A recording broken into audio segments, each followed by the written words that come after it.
Cristo disse que quando ele fosse assunto aos céus, ele enviaria o seu Espírito. O Espírito Santo só foi dado após a entronização de Cristo no santuário celestial. Mas quem é esse ser da divindade? Porque às vezes as pessoas fazem tanta confusão a respeito da sua identidade. No Bíblia Fácil de hoje, vamos aprender o que Jesus ensinou sobre o Espírito Santo.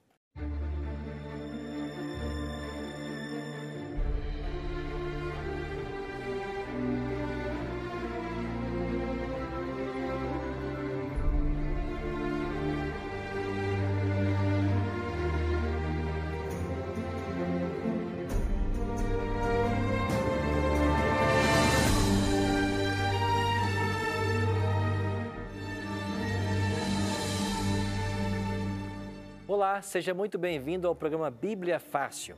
Nós estamos aqui nos estúdios da Novo Tempo em Jacareí com um grupo de amigos aprendendo sobre uma nova temática, os ensinos de Jesus. E eu queria aproveitar e informar também para você que essa mesma temática que estamos estudando aqui, ela está acontecendo nas nossas igrejas aos domingos à noite. Então, procure uma igreja adventista perto da sua casa e você vai aprender sobre os mesmos temas que aqui estamos apresentando. Caso você não saiba aonde localizar uma igreja, acesse o site encontreumaigreja.com.br. encontreumaigreja.com.br. Ali você vai localizar uma igreja mais próxima da sua casa e aos domingos à noite nós temos um grupo lá pronto para receber você para aprofundar um pouco mais o assunto que aqui estamos apresentando. E você também pode receber em casa um guia de estudo que nós preparamos com muito carinho. Aqui contém todos os 18 temas que estamos estudando no programa Bíblia Fácil. Você pode solicitar esse material através do nosso telefone. Ligue em horário comercial e o número é 0 operadora 12 21 27 3121. Se você preferir, acesse o nosso site novotempo.com/bibliafácil ou ainda mande uma mensagem por WhatsApp solicitando esse estudo. Anote aí o número 12981001615. Mas quando você enviar essa mensagem pelo WhatsApp, já dê o seu nome completo, seu CPF e os seus dados postais, rua, número, bairro, cidade, CEP, porque nós vamos precisar de tudo isso para fazer o seu cadastro. Num prazo de 15 a 20 dias, esse guia vai estar chegando aí na sua casa. Obrigado ao grupo que se dispôs a estar conosco ao longo dessas semanas. Já estamos entrando aí na nossa 4ª semana de estudos e hoje vamos aprender um pouquinho mais a respeito do Espírito Santo. Esse é o tema que hoje vamos estudar. Tome sua Bíblia, você que está em casa acompanhando Bíblia Fácil, pegue também sua Bíblia. Vamos ler aqui o que é que Jesus ensinou sobre esse tema. Mas antes de abri-la, como é nosso hábito, nós queremos convidar você para uma oração. E todo o nosso grupo aqui no estúdio, para que nós oremos buscando a iluminação de Deus para o aprendizado de hoje. Pai Santo, muito obrigado por estarmos reunidos mais uma vez e tendo a sua palavra em nossas mãos. Nós queremos abri-la mais uma vez e convidamos o Deus Espírito Santo para estar em nosso meio. Nós queremos compreender melhor esse maravilhoso ser, a sua obra em nossa vida. Nós queremos entender a atuação do Teu Espírito por cada um de nós. Por isso, nos ajuda a compreender a Tua vontade expressa em Tua palavra. E nós te oramos em nome de Cristo. Amém.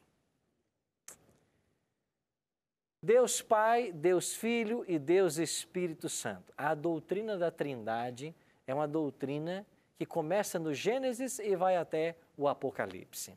Se você pegar em Gênesis, por exemplo, no 1º capítulo, lá diz: no princípio criou Deus os céus e a terra, o Espírito pairava sobre as águas, e Paulo vai ensinar que todas as coisas foram criadas por meio de Jesus Cristo. Ou seja, a Trindade aí estava. Se você vai para o Apocalipse, você tem Deus o Pai dando a revelação do Apocalipse. Essa revelação é dada a Jesus Cristo, que entrega o anjo, que entrega para João e que entrega para a igreja. Mas os 7 Espíritos de Deus acompanharam esse processo. E os 7 Espíritos de Deus em Apocalipse é uma alusão ao Espírito Santo. Aí você tem Deus o Pai, Deus o Filho e Deus o Espírito Santo. Essa doutrina, ela percorre toda a Bíblia. E hoje vamos compreender um pouquinho mais sobre a terceira pessoa da divindade, o Espírito Santo. Eu queria começar convidando vocês para abrir a palavra de Deus num texto muito especial. Uma promessa que Jesus fez aos discípulos, aqui em João, capítulo 14. Abra sua Bíblia então comigo, em João, capítulo 14, dos versos 14 a 16. O texto diz assim: E eu rogarei ao Pai, e Ele vos dará outro Consolador, a fim de que esteja para sempre convosco. O Espírito da verdade, que o mundo não pode receber, porque não o vê, nem o conhece. Vós o conheceis, porque Ele habita convosco e estará em vós. Veja, Cristo prometeu enviar outro Consolador. Os discípulos estavam desfrutando da presença de Cristo há cerca de 3 anos. Mas os discípulos, estando eles com Cristo, por exemplo, em Jerusalém, Jesus não poderia estar lá em Belém.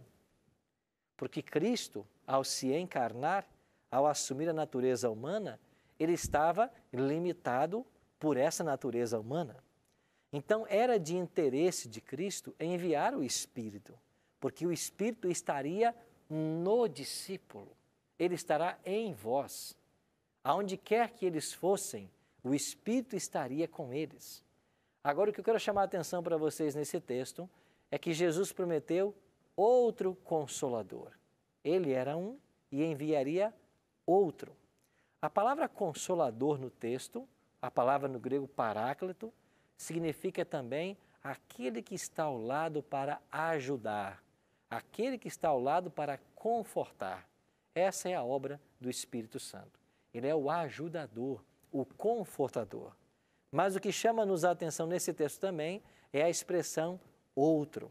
O Espírito Santo é um outro Consolador, assim como Jesus era. O que significa isso?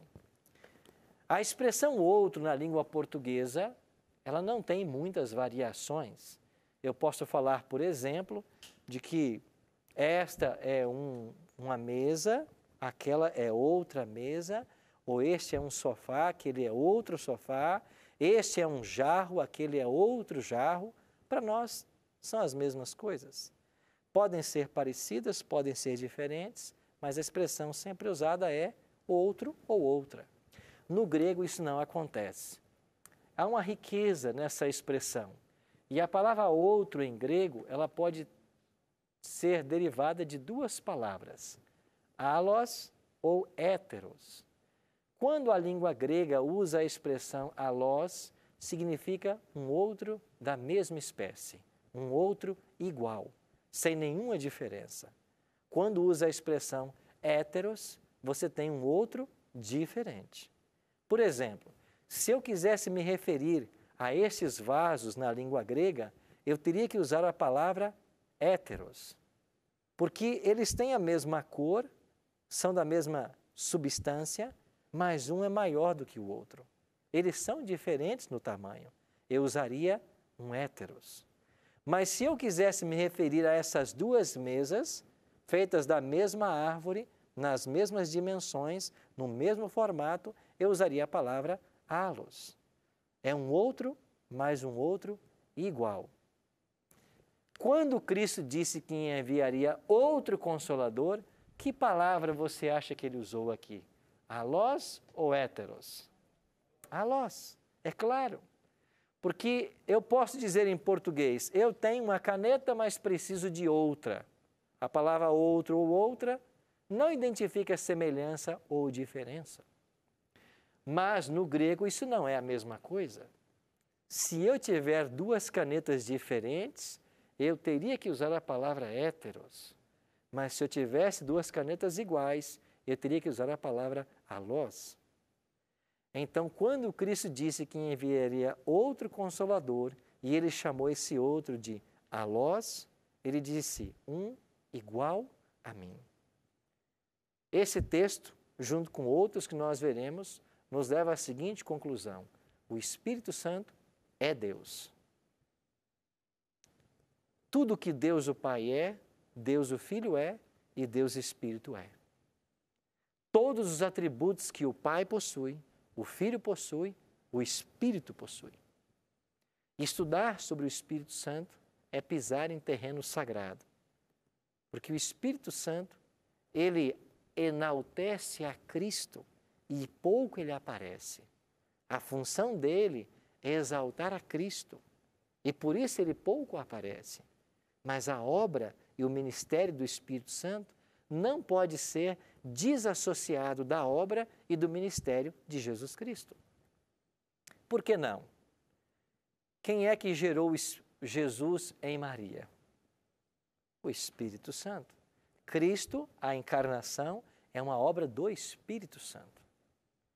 Quando Cristo foi iniciar seu ministério, ele foi batizado no Rio Jordão. E quem é que ungiu Cristo no batismo? O Espírito Santo, que desceu em forma de uma pomba. Os milagres que Jesus realizou em seu ministério, ele realizou pelo poder do Espírito, disse ele. Após batizado, Jesus foi conduzido para o deserto para ser tentado. E quem disse o evangelho que levou Jesus para o deserto? O Espírito Santo. Então você não consegue desassociar a obra de Cristo da obra do Espírito Santo. Infelizmente, no mundo cristão, está havendo um ataque à pessoa do Espírito Santo.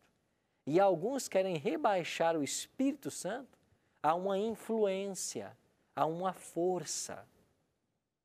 Não a Deus. Mas a Bíblia contraria essa ideia. Esse texto é um deles, que prova a identidade de Cristo com o Espírito Santo. Tudo que Jesus é, o Espírito é. Então nós estamos falando da Trindade, Deus Pai, Deus Filho e Deus Espírito Santo. Pois não, Jean? Não, eu sempre tive uma dúvida, mas eu tenho a minha opinião. Eu sempre vi as três divindades como diferentes, né? Baseado no que você explicou para nós agora, que o pastor explicou. Por exemplo, ali eu tenho duas canetas, como aqui são duas mesas, certo? Ambas são iguais, mas são duas, não é uma mesa só, não é uma coisa que tipo assim, essa mesa ela se transportou para cá. Eu sempre entendi que a Trindade seriam três seres, né? Deus Pai, Deus Filho e Deus Espírito Santo. Eu estou certo ou eu estou errado na minha Você opinião? está certíssimo. Quando houve os primeiros concílios das igrejas cristãs, eles definiram um termo que é um pouco difícil da gente entender, mas eu vou tentar explicar. Ao se falar da Trindade, falou-se em três hipóstases de uma mesma ousia. Essas três hipóstases têm a ver com três seres distintos de uma mesma substância. Tudo que o Pai é, o Filho é e o Espírito é, mas eles não são a mesma pessoa. São três seres distintos. Para nossa mente isso não é muito fácil entender, porque a nossa mente ocidental tem essa dificuldade. Por um oriental isso era mais fácil, porque os hebreus eles tinham até um termo para a palavra único, por exemplo, Yahid, que significa um único na sua pluralidade. Por exemplo, se você vai para Gênesis, lá diz que o homem conheceu a mulher e eles passaram a ser uma só carne. É uma carne, mas é um homem e uma mulher. Então é esta unidade na pluralidade que era comum na mentalidade hebraica, o que para nós não é muito comum. Então por isso temos certas dificuldades. Então não é politeísmo. São três seres distintos, mas não é politeísmo. E por que não é politeísmo? Porque a essência é a mesma, o propósito é o mesmo. Então eles existem, sempre existiram, sempre existirão, e a finalidade deles é a mesma em relação com a humanidade. É isso que torna eles únicos. Único. Certo? É que nem nós aqui no programa, todos nós somos únicos aqui, né? Mas somos distintos. Distintos, é verdade. Então, esse é um tema muito interessante de ser estudado, porque nós precisamos crescer no conhecimento do Deus Espírito Santo. Até porque você vai ver hoje, no papel desse Deus, quão fundamental ele é nos momentos finais da história.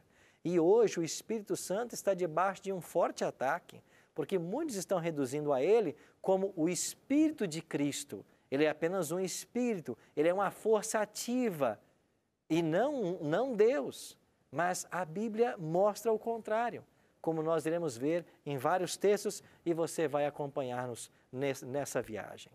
Vamos dar uma olhadinha num outro detalhe.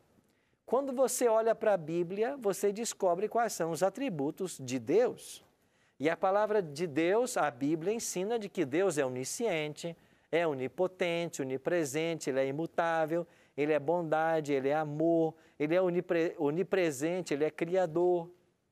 Então, todos os atributos aplicados a Deus, eles também se aplicam ao Espírito Santo. Por exemplo, quando você vai para 1 Coríntios capítulo 2, lá Paulo diz claramente de que o Espírito Santo ele é onisciente, porque ele perscruta as coisas de Deus. Ele sabe tudo o que Deus sabe. Quando você vai para Romanos 15, diz que o Espírito Santo ele é onipotente, ele pode todas as coisas.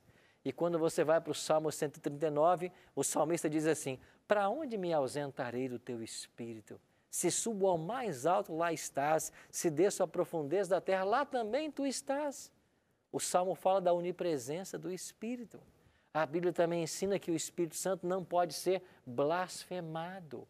Este é o pecado contra o Espírito Santo, que hoje nós iremos estudar. Então, todos os atributos que Deus o Pai possui, que Deus o Filho possui, o Espírito possui. É por isso que ele é Deus. Então, nós estamos falando de três seres distintos que são únicos em propósito, em força, em poder, em sabedoria, em amor.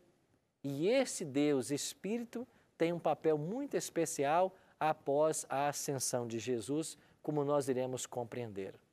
Então, quando você vai para a criação do mundo, lá está Deus Pai, Deus Filho e Deus Espírito, como eu já expliquei. Quando você vai para o batismo de Cristo, você tem o Deus Filho sendo batizado, o Deus Espírito ungindo a ele em forma de pomba, e você tem o Deus Pai que diz do alto céus: este é meu Filho amado, em quem me comprazo. São três seres distintos, não é o mesmo. Eles estão ali, os três, no mesmo momento, mas como seres distintos. Um outro detalhe, quando Cristo nos enviou para batizar, ele não disse que nós deveríamos batizar em nome do Pai, do Filho e do Espírito Santo? Esta é a orientação clara que Deus nos oferece. Agora vamos ver alguns textos da palavra de Deus respondendo à seguinte pergunta: quando Jesus cumpriu sua promessa de enviar o Espírito?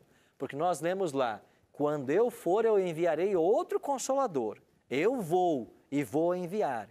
Quando é que Jesus cumpriu essa promessa de enviar um outro Consolador? Vamos ver então esses textos? João 7,39. Isto ele disse com respeito ao Espírito que haviam de receber os que nele crescem, pois o Espírito até aquele momento não fora dado, porque Jesus não havia sido ainda o quê? Glorificado. Mas espera aí, pastor, como é que o Espírito Santo não havia dado, se o Espírito Santo já aparece no Antigo Testamento, já aparece capacitando pessoas para ministérios específicos? Bom, deixa eu explicar. O Espírito Santo é eterno, sempre existiu. Só que a atuação do Espírito Santo sempre foi uma atuação específica, pontilinear. Ele vinha de fora para dentro e capacitava pessoas para tarefas específicas. Você se lembra quando foi construído o santuário e Deus capacitou 2 homens, ao Aléu e o Alibe, para pintarem as artes do santuário? Foi o Espírito quem os capacitou para esta obra. Então, no passado, o Espírito vinha e capacitava as pessoas. Eram ações pontuais, de fora para dentro. Agora, a promessa de Cristo é que Ele estaria dentro, em vós. Ele atuaria de dentro para fora. Então, esse momento não havia chegado. E quando é que ele chegaria? Quando Cristo fosse glorificado. Então, o Espírito não havia sido dado, porque Jesus não havia ainda sido glorificado. Mas o que significa Cristo ser glorificado? Nós iremos para um rápido intervalo e quando voltarmos, vamos entender o exato momento em que o Espírito foi dado a todos nós e também o seu papel nos dias atuais. Já já voltamos.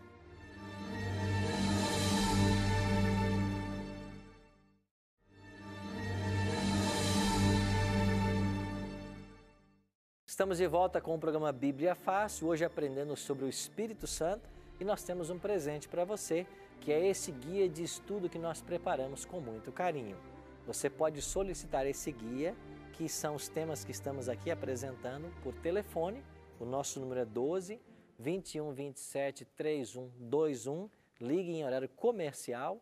Você pode solicitar também através da nossa página na internet, novotempo.com/bibliafácil, ou você pode enviar para nós uma mensagem de WhatsApp no número 12 981001615.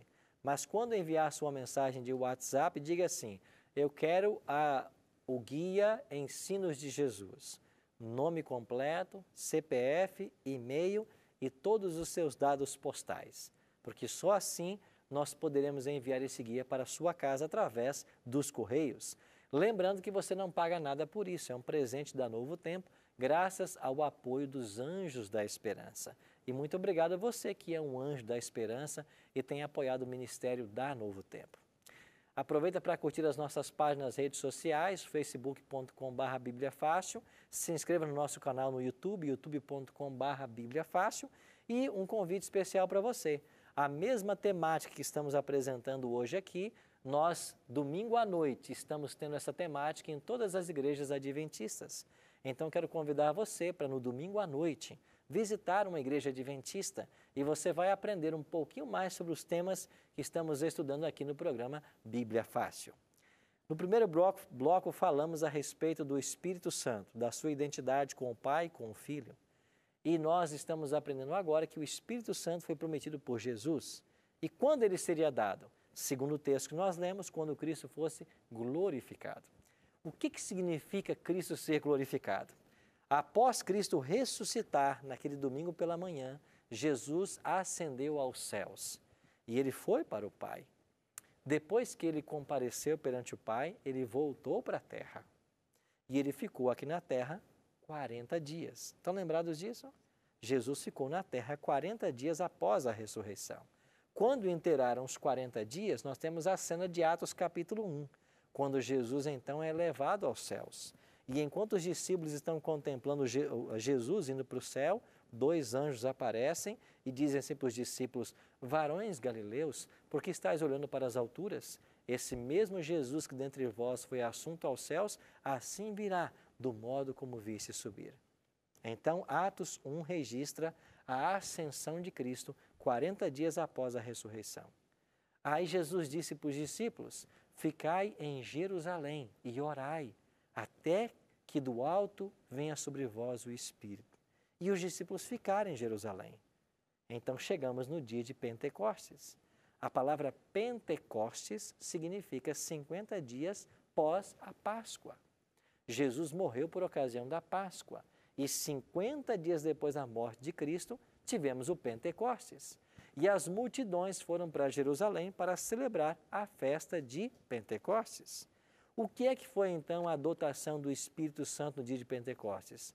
A glorificação de Cristo no santuário celestial, e ao Cristo ser glorificado no santuário, ele enviou o seu Espírito para os discípulos. Vamos aqui, Marli, pois não? Pastor, do Espírito Santo, né? Que eu já ouvi falar, né? Que o Espírito Santo, para a pessoa ter, tem que falar em línguas, né? Estranha, que ninguém conhece, mistérios, né? E isso eu consegui ver só no que foi exatamente onde você falou aí, nessa festa de Pentecoste, né? E no passado, no Antigo Testamento, alguém falou em línguas estranhas algum tempo, alguma vez? Não. A primeira ocorrência do falar em línguas é aqui, Atos 2. Quando o Espírito Santo foi dado aos discípulos em Jerusalém, eles falaram, eu vou voltar ao texto para ficar muito claro para você, eles falaram em outras línguas, não estranhas. O adjetivo língua estranha não tem no Novo Testamento. A expressão sempre é outras.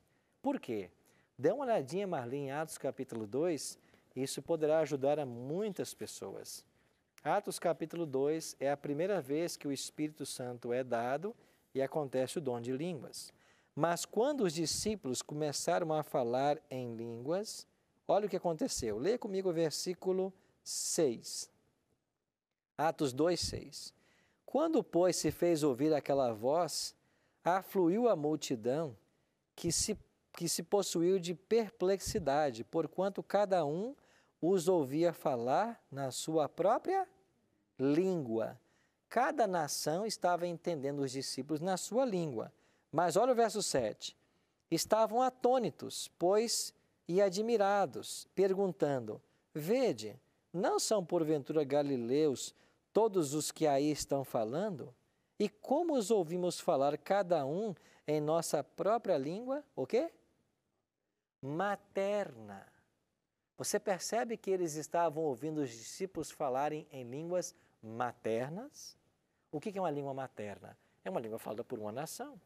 A língua materna do Brasil é o português. A língua materna da França é o francês.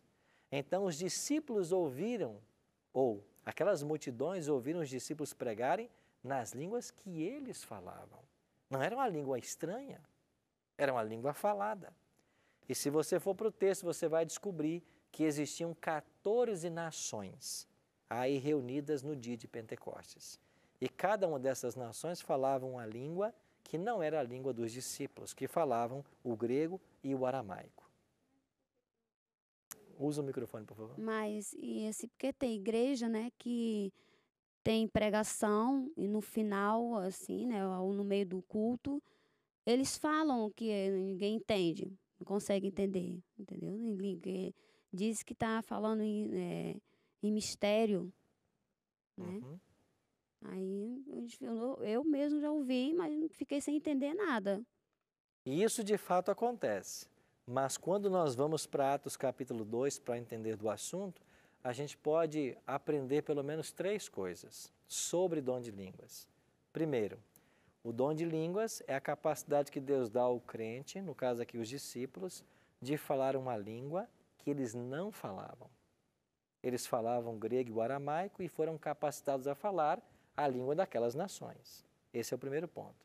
Você recebe a capacidade de falar uma língua com a qual você nunca antes teve contato. Segundo, a língua que você vai falar não é uma língua estranha, é uma língua materna de alguma nação.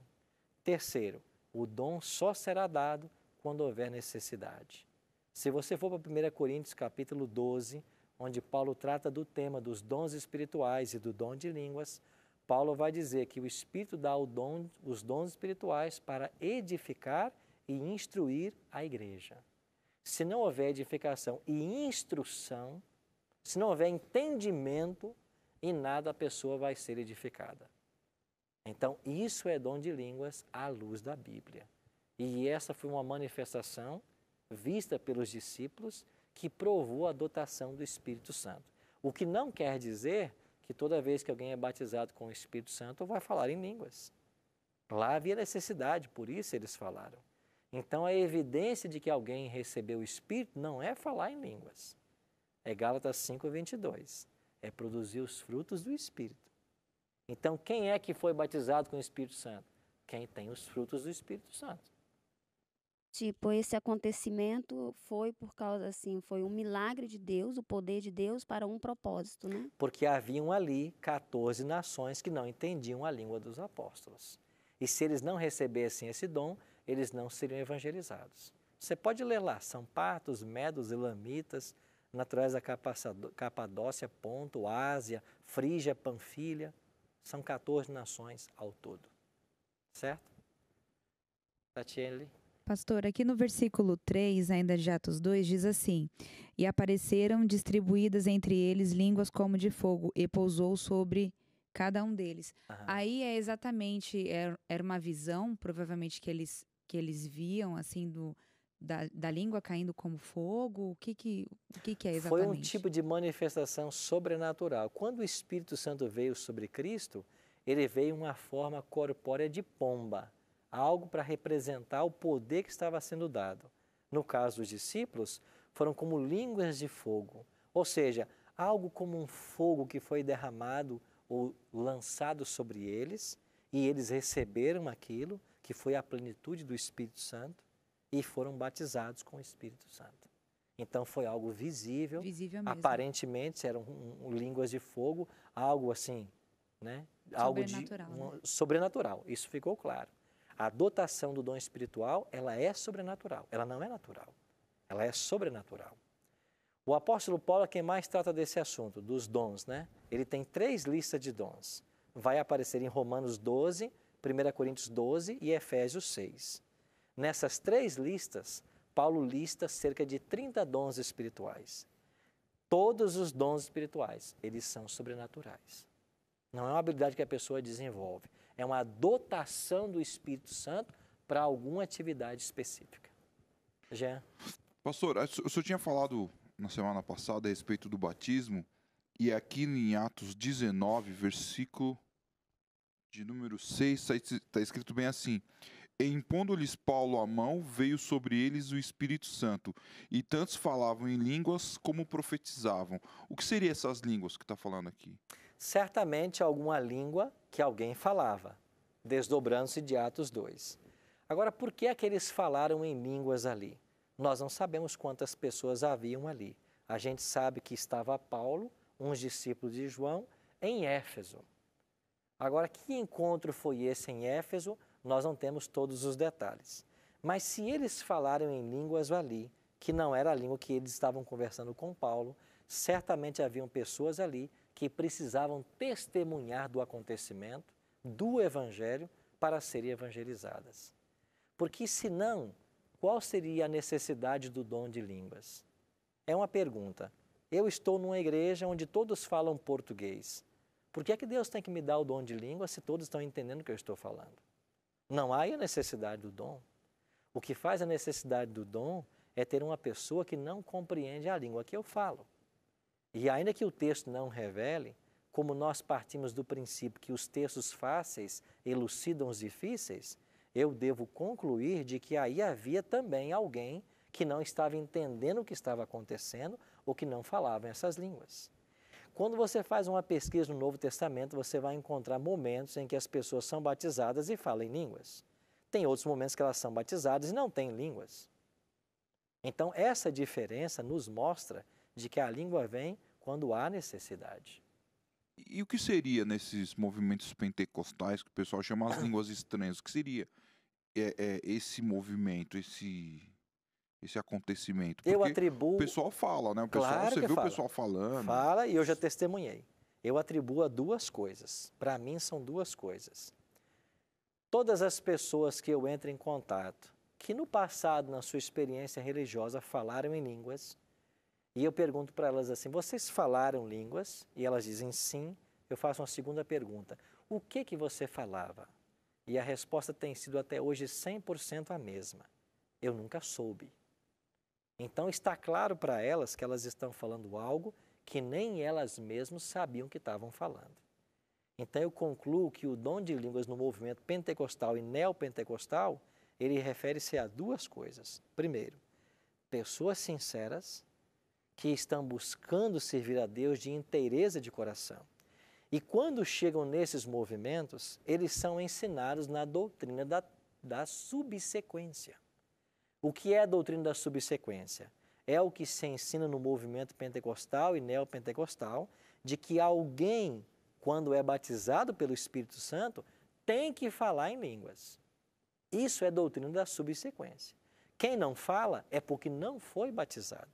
E o crente não batizado é considerado um cristão de 2ª categoria, porque ele não foi batizado. E ele não foi batizado por quê? muitas vezes é dito por um problema espiritual que ele tem. Outro dia eu conversei com uma senhora que disse para mim que ela, por 56 anos, frequentou uma igreja pentecostal e nunca falou línguas. E durante esse meio século, ela se sentiu uma cristã de segunda categoria.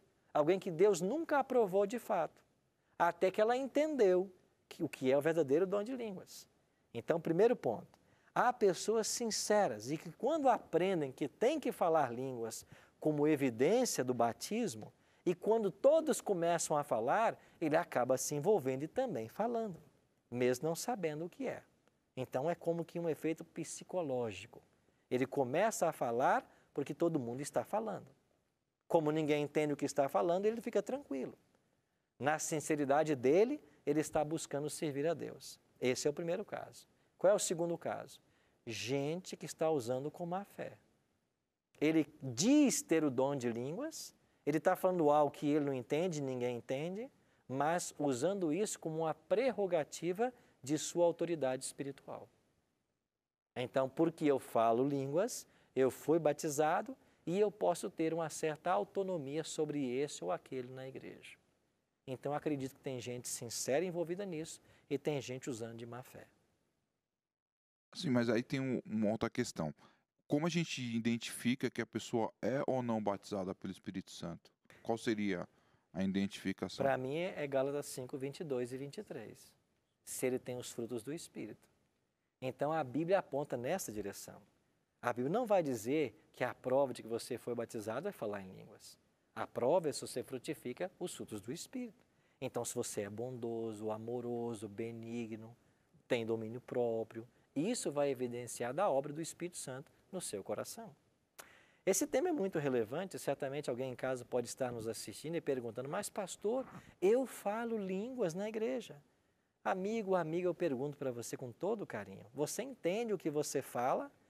Você entende o que você fala durante o culto? Se ninguém está entendendo, é porque não está havendo edificação.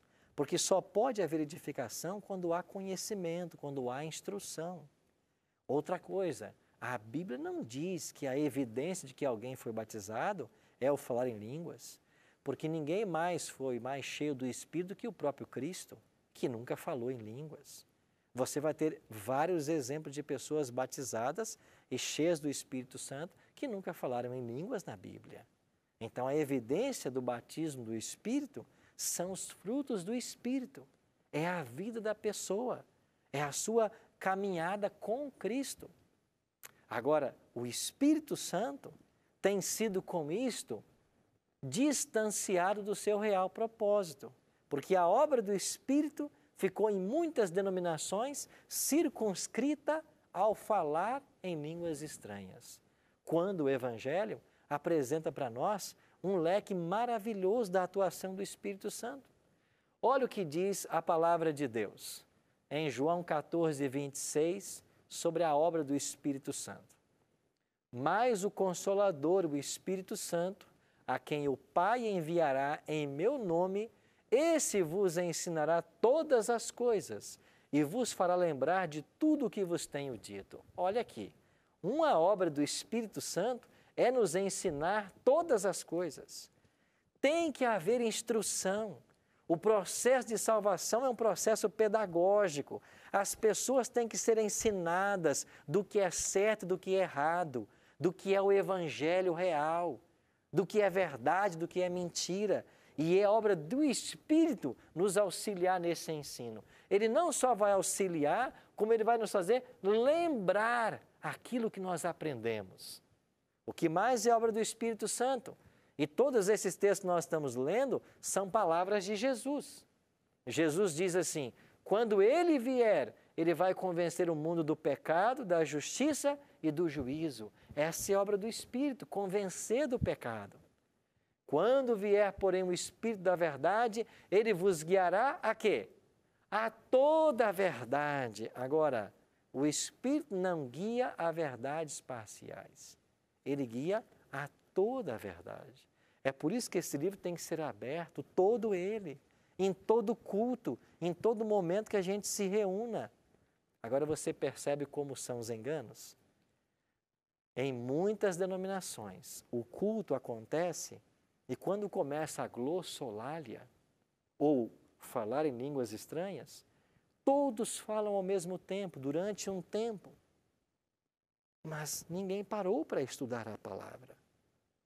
Como que o Espírito vai guiar toda a verdade se nós não estamos dando a oportunidade? E é por isso que às vezes nós temos tantos religiosos, tantos cristãos no Brasil, mas que conhecem tão pouco de Bíblia. Sabe por quê? Porque eles estão até indo na igreja, eles até estão buscando, mas quando chegam lá, eles não estão sendo alimentados com o ensino da palavra. Agora, qual é a disposição que Deus tem em dar o seu Espírito? Olha o que Jesus falou em Lucas 11:13. Ora, se vós que sois maus sabeis dar boas dádivas aos vossos filhos, quanto mais o Pai Celestial dará o Espírito Santo àqueles que lhe o pedirem.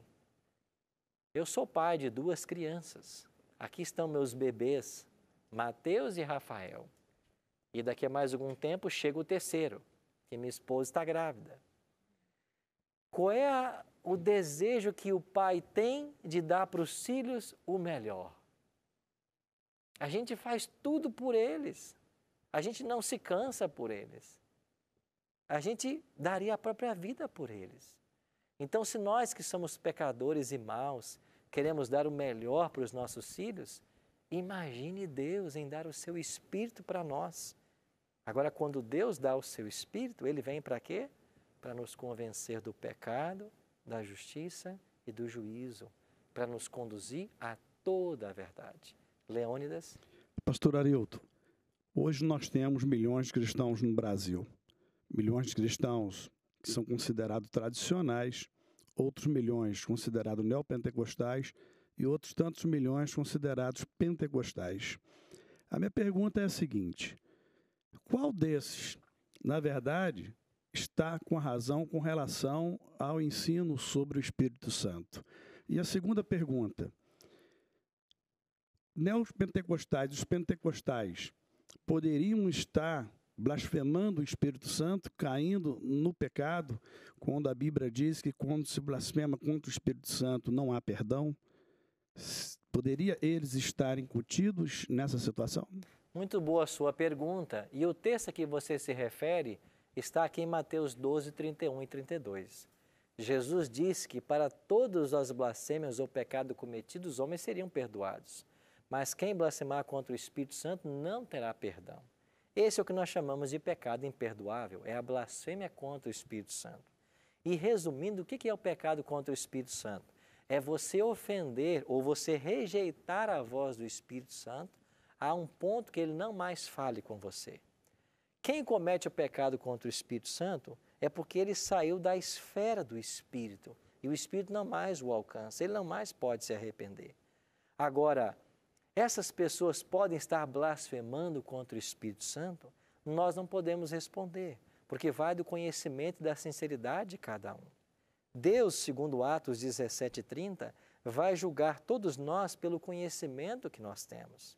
E pode ser que existam muitas pessoas que estão praticando coisas que a Bíblia não orienta pelo simples fato de que não conhecem. Porque se conhecessem, não praticariam. Então, eu acredito que toda pessoa que esteja praticando qualquer coisa que ele não conhece plenamente na Bíblia, Deus não vai cobrá-lo por isso. Deus vai ignorar a sua ação. Eu sou responsável diante de Deus daquilo que eu conheço, daquilo que eu sei ser certo e ser errado. Agora, só Deus pode julgar a sinceridade desses corações. Agora, a sua primeira pergunta tem a ver com esse grupo de pessoas envolvidas nesse dom. Eu não sei quantas pessoas ali, de fato, conhecem bem o tema do Espírito Santo. Mas os poucos textos que nós já lemos aqui deixam-nos uma clara noção de que o papel do Espírito Santo é um papel de professor. Ele conduz a toda a verdade. E como professor, a linguagem tem que ser clara. O ensino tem que ser transmitido de uma forma que as pessoas apreendam, compreendam, para colocar-se em prática. Isso caminha diametralmente oposto do que nós vemos hoje em muitos movimentos. Agora, só Deus para julgar a sinceridade de cada coração. Ninguém tem essa autoridade para falar, esse está sendo sincero e aquele não. Porque finalmente nós não conhecemos o grau de conhecimento ou a sinceridade de cada coração. E isso compete a Deus. Ele que finalmente vai julgar. Eu queria terminar falando para vocês sobre essa blasfêmia contra o Espírito Santo. Jesus disse que essa blasfêmia não tem perdão. E eu gosto de ilustrar essa blasfêmia com o que um amigo meu vivenciou. Ele se mudou para um bairro onde havia ali uma linha de trem que passava perto da sua casa. E ele foi morar num apartamento sem saber que por ali tinha uma linha de trem. E na primeira noite, quando ele estava deitado na sua cama, 10 da noite o trem passou e ele quase caiu da cama com aquele barulho.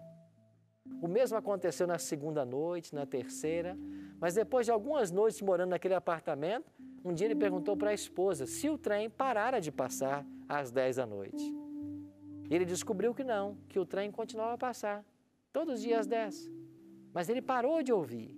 Na realidade, ele se acostumou com o barulho. Pecado contra o Espírito Santo é algo parecido. É quando o Espírito Santo diz assim, esse é o caminho, andai por ele. Não faça isso, está errado. Faça isso, está correto. E ele vai falando, vai apelando, apelando. E você insiste no que é errado. E chega ao ponto de você tanto insistir no erro, que você se coloca fora da esfera de ação do Espírito. Quem chega nesse ponto, comete o pecado contra o Espírito Santo. Porque só ele pode levar ao arrependimento. E se você não se arrepende mais, não há salvação mais para você. Pastor, como saber se eu pequei ou não contra o Espírito Santo? Bom, o fato de você estar aqui, para mim, é uma prova de que o Espírito tem atuado na sua vida, tem conduzido você. Se você está sintonizado no programa Bíblia Fácil, se você está tirando tempo para aprender da palavra de Deus, isso para mim é uma prova de que o Espírito está atuando na sua vida, está te desejando ensinar mais coisas, quer morar no seu coração. Por isso agora, quando ouviremos mais uma música, eu queria apelar para você. Permita que o Espírito Santo de fato tome conta da sua vida. Permita que ele seja o divino professor. E quando você ouvir a voz do Espírito, lembre-se, ele veio nos conduzir e nos trazer luz sobre a palavra e nos convencer do pecado, da justiça e do juízo. Essa é a obra do Espírito. Por isso, abra o seu coração, seja sensível a esse Espírito. Permita que ele batize você, que ele inunde a sua vida, que ele te conduza a todas as verdades que esse livro ensina. E só assim nós estaremos numa posição segura ao lado de Cristo. Pense nisso, enquanto nós ouviremos mais uma vez o Arte Trio.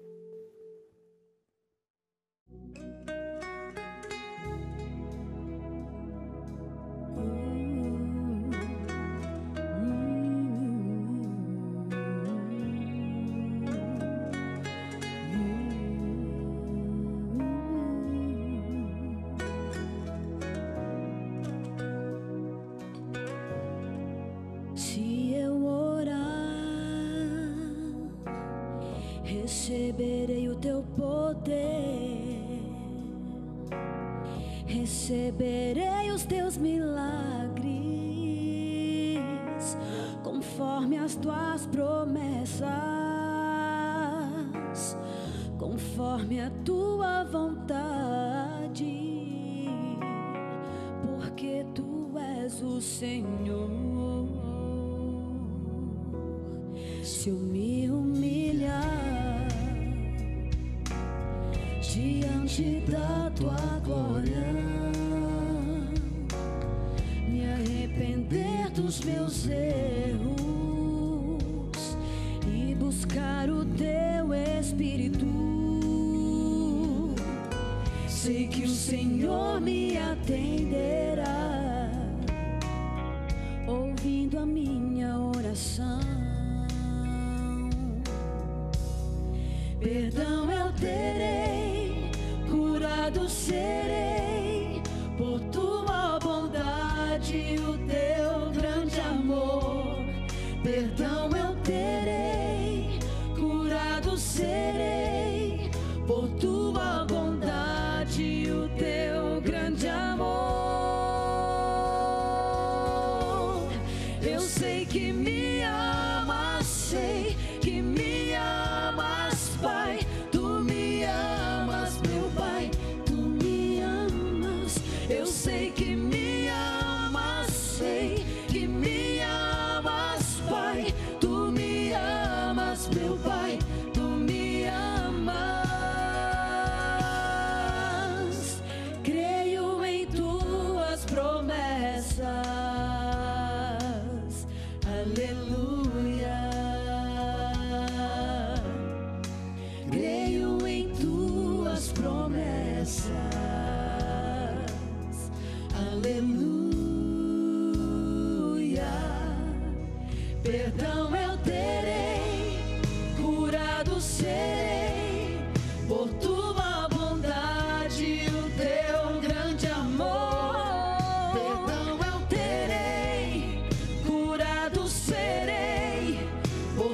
sei que me amas, sei que me amas, Pai.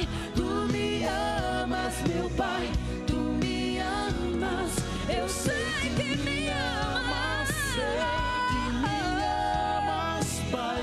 Tu me amas, meu Pai, tu me amas. Eu sei que me amas, sei que me amas, Pai. Tu me amas, meu Pai, tu me amas. Creio em tuas promessas. Aleluia, oh, aleluia. Creio em tuas promessas. Aleluia. Creio em tuas promessas. Aleluia. Creio em tuas promessas. Aleluia.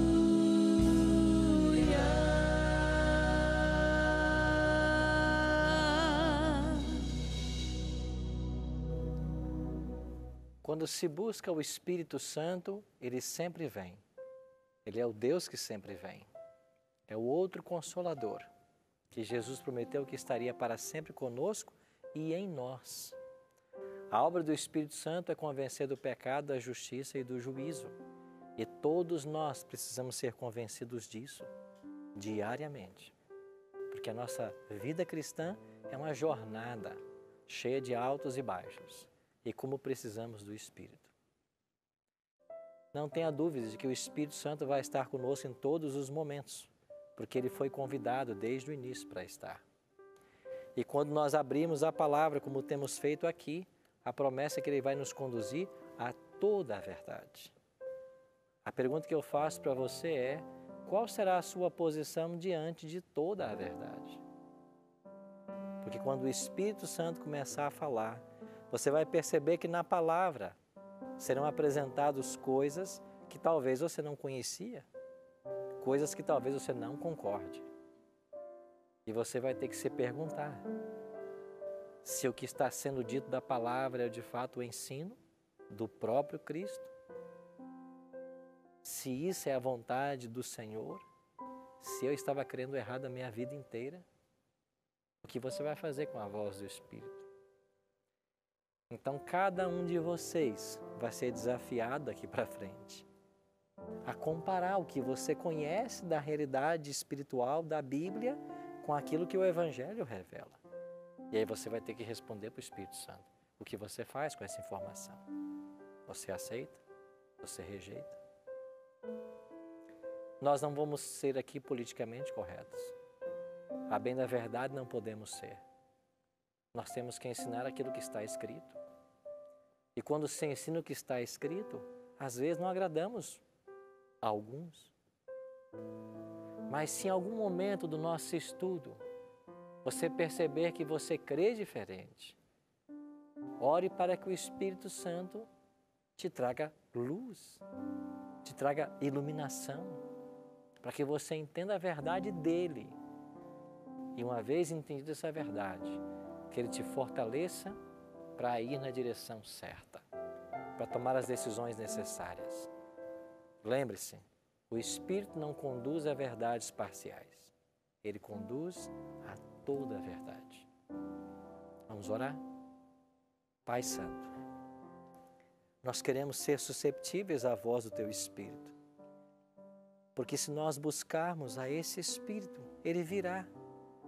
E se ele vier, nós teremos perdão, nós teremos cura, teremos restauração. Nós não queremos seguir a nossa consciência. Nós queremos, Senhor Deus, sem qualquer preconceito, abrir a Tua palavra e aprender o que ela ensina. Ajuda-nos para que quando a verdade da Tua palavra for exaltada, encontre em nosso coração um solo fértil, onde ela possa germinar e frutificar para a vida eterna. Abençoe os nossos amigos aqui no estúdio e abençoe cada amigo, cada amiga que está em casa, sintonizado agora, assistindo o programa. Que o Teu Espírito abrace a todos nós e que Ele nos mostre qual é o caminho a seguir e que Ele nos ajude a seguir pelo caminho correto. Em nome de Cristo nós te oramos. Amém. Obrigado pela sua companhia de hoje. Na semana que vem a gente se encontra para um outro tema. Até lá.